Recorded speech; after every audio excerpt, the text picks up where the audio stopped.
മലയാളത്തിൻ്റെ ജനപ്രിയ നായകൻ ദിലീപിൻ്റെ 150ാമത് ചിത്രം പ്രിൻസ് ആൻഡ് ഫാമിലി കഴിഞ്ഞ ദിവസം തിയേറ്ററുകളിലെത്തി. മാജിക് ഫ്രെയിംസിൻ്റെ ബാനറിൽ ലിറ്റിൽ സ്റ്റീഫൻ നിർമ്മിച്ച് പുതുമുഖ സംവിധായകൻ ബിൻഡോ സ്റ്റീഫൻ സംവിധാനം ചെയ്ത സിനിമ ഹ്യൂമറിൻ്റെ മേമ്പടിയോടെ ചില കാര്യങ്ങൾ പറഞ്ഞു വയ്ക്കുന്നുണ്ട്.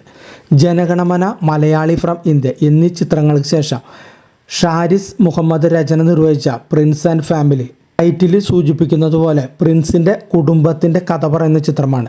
ഒരു വർഷത്തിന് ശേഷം ദിലീപ് ചിത്രം വരുമ്പോൾ മലയാളികളുടെ പഴയ ദിലീപിനെ തിരിച്ചു കിട്ടുമോ എന്ന് അദ്ദേഹത്തിൻ്റെ ആരാധകർ കാത്തിരിക്കുന്നത്. എന്നാൽ കാത്തിരുന്ന ആരാധകരെ നിരാശനാക്കിയില്ല ദിലീപ് എന്നാണ് പറയുന്നത്. നടൻ ദിലീപിന് പുറമെ സിദ്ദിഖ്, മഞ്ജു പിള്ള, ബിന്ദു പണിക്കർ, ജോണി ആൻ്റണി, ധ്യാൻ ശ്രീനിവാസൻ, ഉർവശി, ജോസ്കുട്ടി ജേക്കബ് തുടങ്ങി വലിയ താരനിര തന്നെയാണ് പ്രിൻസ് ആൻഡ് ഫാമിലിയുടെ മറ്റൊരു പ്രത്യേകത. വിവാഹപ്രായമായിട്ട് പെണ്ണ് കിട്ടാത്ത അനിയന്മാരുടെയെല്ലാം വിവാഹം കഴിഞ്ഞ് ഒരു കുടുംബത്തിൻ്റെ മൊത്തം ചുമതല തലയിലെടുത്ത് വെച്ച് നടക്കുന്ന നായകനാണ് പ്രിൻസ്.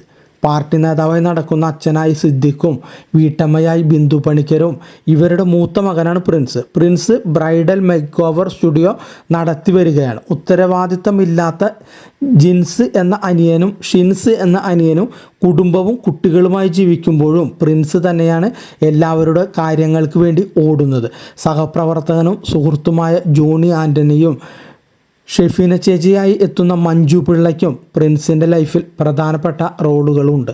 വിവാഹം കഴിക്കാൻ അതിയായി മോഹിക്കുന്ന ഇൻട്രോവേർട്ടായ പ്രിൻസിൻ്റെ ലൈഫിൽ അമ്മളിയായി പോകുന്ന സാഹചര്യങ്ങളും കടന്നു പോകുന്നുണ്ട്.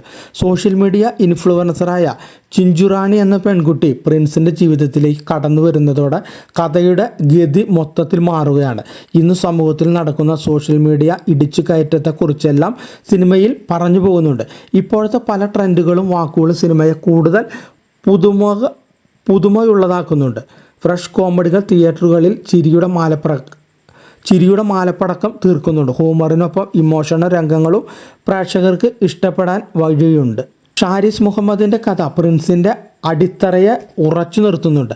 സാഗർദാസിൻ്റെ എഡിറ്റിംഗ് ആയാലും രണദിവയുടെ ക്യാമറ നാട്ടിൻപുറം ഭംഗിയെ മനോഹരമാക്കി ചിത്രീകരിച്ചിട്ടുണ്ട്.